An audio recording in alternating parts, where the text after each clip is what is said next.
Thank you very much indeed. It's a huge honour to start off with SARS, actually.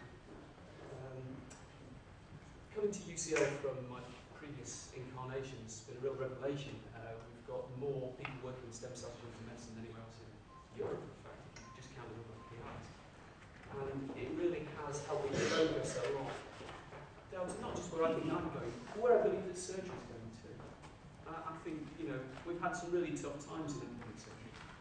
I do genuinely believe that regenerative medicine is one of the main struts on which we can rebuild a new edifice and leap forward into a new future. So, apologies to anybody who heard the Great Turner lecture earlier on at the end of last year. This is a briefer version of the same thing, so apologies for that. When thinking about translation of science, I'm reminded of the story of the tortoise and the hare, where the hare is getting closer and closer to the tortoise, closer and closer to its goal of winning this race. And yet, as it gets closer, the distance halves. And then as it gets closer, the distance halves again, and it halves again, and it halves again, and it halves again. This is very much like the basic science in laboratories, which is always calling itself translation, but never quite making it there. And the closer you get to the patient, the more questions that need to be answered. The higher the degree of certainty that you've actually answered every question you need to make absolutely sure that it's able to work and be safe once it's put in a human being. That step is an incredibly big, bold, brave step. Plus, it's a machine for generating grants as well to keep things going without actually creating something which is not just a benefit for one person, but benefit for large numbers of people. And I think surgeons are uniquely positioned to make that leap, academic surgeons particularly, because we have the ability to understand the real problems faced by our patients. We, hopefully by appropriate training, MDs, PhDs, have some knowledge of what goes on in laboratories. But we also have a degree of certainty, which is part of the makeup of surgeons, which allows you to make these leaps of faith. To believe that there is something better, that we can take that last step to take this thing, which we don't know everything about, and we probably will never know anything about. We still to this day don't know how beta blockers work completely. But we need to make these leaps if we're ever going to translate the promise of things like curative medicine into mankind. Now, I've been driven by a desire to try and replace the human larynx for a number of reasons. I don't believe we should still be doing an operation which was invented by Bill Roth, great though he was in the 1870s. I think we should be further ahead than that. And the alternatives of chemoradiation have really done nothing apart from cause us to have dysfunctional swollen laryngeals. So we still need replacement. I've worked for many years on conventional transplantation as an alternative. But really, that has a lot of problems. We can rebuild things with autologous tissues. We can use free floats.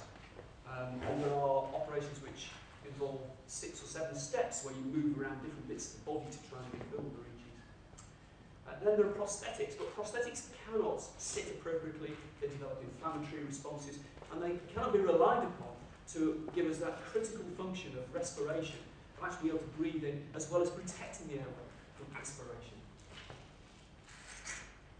Transplantation does potentially offer that, but of course, at what cost? And the cost is immunosuppression, that somebody will have to take drugs for the rest of their lives. And there's been one qualified success laryngeal transplant performed in 1998, and the patient is still well to this day with his original graft. Although he does have a stoma, and he is on immunosuppressive medication. So it's not been rolled out. And then there's regenerative medicine. Chris Mason is the head of bioengineering at UCL, and he's also produced a very nice book of definitions. So anybody wanting to get into this field, any of your fellows interested in this, there's actually a very thin pamphlet which tells you what regenerative medicine is and what the various definitions are as an introduction. This is one definition, it's the use of cells and tissues to restore or replace functions. And it involves all of these things and more. And you can have one of these things, or you can have multiple things, creating constructs. And you'll be hearing a bit more about this from my colleagues later on. Stem cells are the most high-profile component of regenerative medicine. It's the thing that captures the media attention the most. But it's certainly not the be-all and the end-all.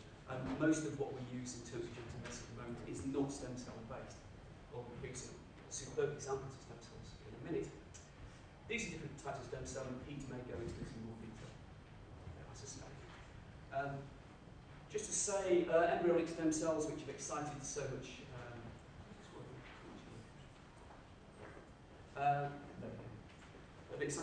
interest.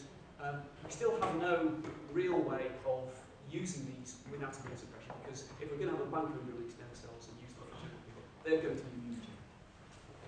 Cord blood has some possibilities, but actually isolating sufficient cells makes it difficult. Amniotic fluid has promise, and we have one of the world leaders here at UCL looking at that right now. And then adult cells, which are the basic repair kits that we all have in our bodies. Probably these are one of a kind, in fact, the mesenchymal stem cells, or you can get them out of fat, you can get them out of most tissues. Fat's a particularly rich source, bone marrow is also a rich source. They're probably parasites, in fact, sitting around blood vessels, and wherever we've got a lot of blood vessels, we've probably got a lot of these things. And that's certainly what we used.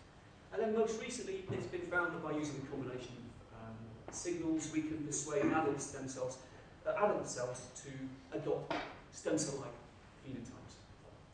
And the natural progression is to use this instead of using embryonics in the future.